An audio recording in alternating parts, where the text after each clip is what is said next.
Today, the Jewish people are celebrating the modern state of Israel's 76th birthday. But do not misunderstand. Israel, as the homeland of the Jewish people, is not 76 years old. It is 76 years young and 3,000 plus years old.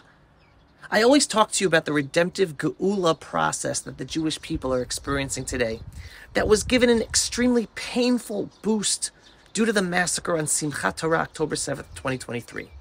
More Jews in the world today feel Jewish. More Jews in Israel today feel the connection to God above and their Jewish identity because of what happened on October 7th and the world's reaction to what happened, the growth of anti-Semitism.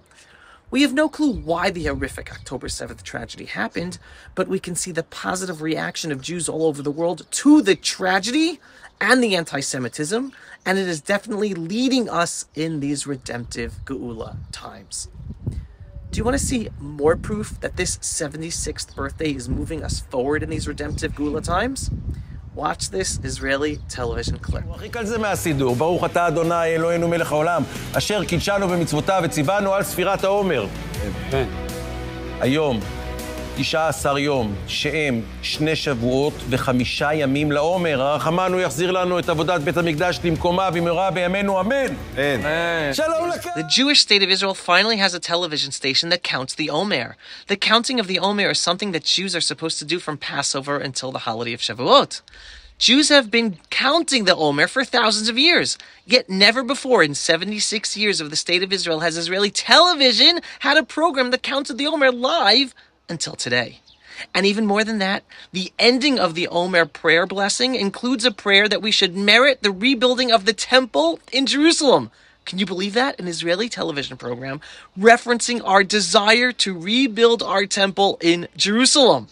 That is totally unbelievable. It has never been done before. And it's being done now, 76 years of our existence. It has started. It has begun. Ever since the establishment of the State of Israel, Israeli television has always been run and managed by the secular elite, always downplaying our Jewish identity and sympathizing with our enemies. Until today. We finally have a television station, number 14, that has patriotic programming, giving off a vibe of Jewish pride in all of its programming and reporting of current events. No more Israel is the bad, no more Netanyahu is bad, and their constant demoralization in all of the daily reporting, especially in the war. Finally, we have a station where Israelis can be updated on the latest news and current events, coming from a patriotic and proud Jewish perspective. This is huge! Now I want to focus on the diplomatic predicament of the Jewish state of Israel as we celebrate our 76 years young birthday. Many people say that the world is against us today, the Biden administration, our greatest ally, is against us today, and we, the Jewish state of Israel, are in a terrible predicament. So what is there to celebrate this year? Well, I want to help put things into perspective because that's what I like to do. Let's go back 76 years. Back on May 8th, 1948, a week before the Jewish leaders in Israel declared the establishment of the Jewish state of Israel, Moshe Shertok, later who changed his name to Moshe Sharet, the Jewish people's shadow foreign minister, he met in Washington, D.C. with then U.S. Secretary of State George Marshall to get United States support for us, the Jewish people, declaring our own state here in Israel. Not only did President Truman not support us in declaring independence, but Secretary of State Marshall tried to dissuade us from doing so by telling Mr. Shertok that the Truman administration would not assist us Jews if we would be overpowered by the Arab armies, which outnumbered us tremendously, making our war against them seem impossible to win. The Arabs had 5 big well-armed armies versus one little not well-armed Jewish army. That included many Holocaust survivors just coming off of the boats from surviving in Europe. The U.S. Secretary of State Marshall's message came through loud and clear. The Jewish people should not expect to receive any help from the United States if the 5 Arab armies would be successful in beating the Jewish army, which meant that the United States under President Truman would stand by as the Arab armies would conduct an absolute genocide of all the Jews in Israel at the time. Because Truman was saying straight out via Marshall that they were planning on, because the Arabs were saying straight out that they were planning on throwing us into the sea, and President Truman was okay with that. Despite this clear message from the Truman presidency, the leaders of the Jewish people in Israel decided to declare independence, and the rest is history. So I want everyone to take a step back and realize that we are experiencing a similar diplomatic situation today. Not only is the Biden administration today against us fighting in Gaza to defeat Hamas and save our captives, but the Biden administration is betraying us by coordinating the ceasefire negotiations with our enemy and an enemy of the United States, Hamas, Iran, and Qatar, and constantly ratcheting up the threats against Israel. The Biden administration, including threats to prosecute Israeli leaders for war crimes at the International Criminal Court and announcing that they would withhold weapons from Israel, it's insane. And yet, thankfully, we are witnessing a strong Israeli leadership under Prime Minister Benjamin Netanyahu moving forward with this very, very just war, despite going against the backstabbing directives from the Biden administration that is supposed to be our ally. So today, we are not a tiny army made of Holocaust survivors with few weapons like in 48. Today, we are one of the most powerful armies in the world. So our situation is so much, much better than when we declared a state 76 years ago. So why are people saying our situation is horrible? By the way, going back to history, even though we miraculously won our War of Independence in 1948, the United States did not end up developing an alliance with Israel or giving us military support until after we miraculously defeated the Arab armies after the Six-Day War in 1967.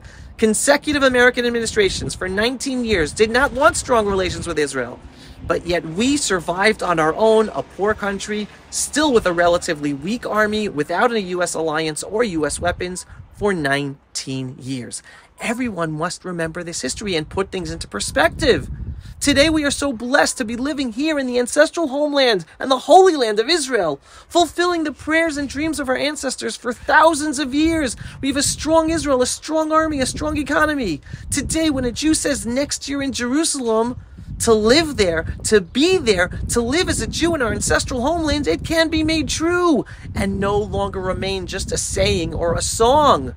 And those of us living here have made those words, next year in Jerusalem, come true. So with all the pain this year, following the horrific massacre of Simchat Torah on October 7th, 2023, and with 132 Jewish captives still in Gaza, many people are asking, how can they celebrate Israel's Independence Day this year? Yet I believe the question should be different.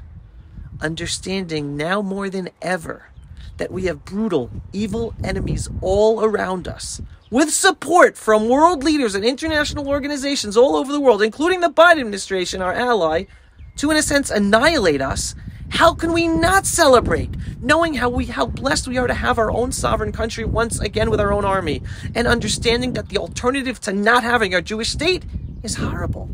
Today, more than ever, we must celebrate and show gratitude and thanks to God above for all the miracles He did for us back in 1948 and continues to do for us today. That having the modern Jewish state of Israel, despite having billions of Arab Muslims around us who want to destroy us. And to compare again to our reality back in 1948, when Jews in Israel celebrated the establishment of the State of Israel 76 years ago in 1948, hundreds of Jews in Gush Etzion, these Judean hills, were killed the day before by the Jordanian army on May 14th, taking hundreds more prisoners of war into Jordan. Hundreds of Jewish women and children were left widowed and alone on May 14th, not knowing when they would see their captive husbands and fathers again. In addition to that, already a few thousand Jews were already killed in the war when May 15th, the Jewish state of Israel was established. Understand, at the time, only 600,000 Jews lived in the country. Everybody knew someone who was either killed, and yet the Jews in the country still celebrated on May 15th and danced in the streets upon the Jewish state of Israel being declared, because they knew that the existence of the state of Israel was a heavenly gift, overcoming tremendous odds that they must celebrate and be thankful for. And that was also while the war was still ongoing, with the fear that the fledgling Jewish state of Israel would be destroyed by the continuing onslaught of 5 Arab armies.